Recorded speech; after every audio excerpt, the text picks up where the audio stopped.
Je, unafahamu kwamba ndani ya Biblia kuna wakati ambapo Yesu alichelewa kufanya muujiza na kuna mtu alikufa kwa sababu hiyo?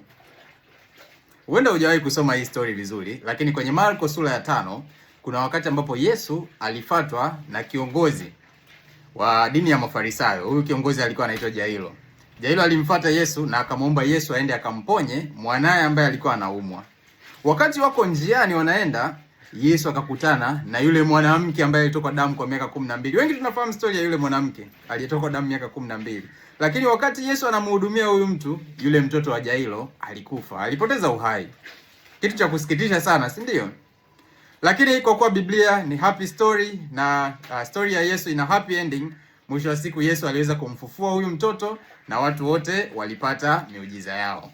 Lakini kwa maelekezo zaidi kuhusu hii story unaweza ukaenda kwenye YouTube channel yetu na utapata mafundisho mengi zaidi kuhusu hili. Asante sana.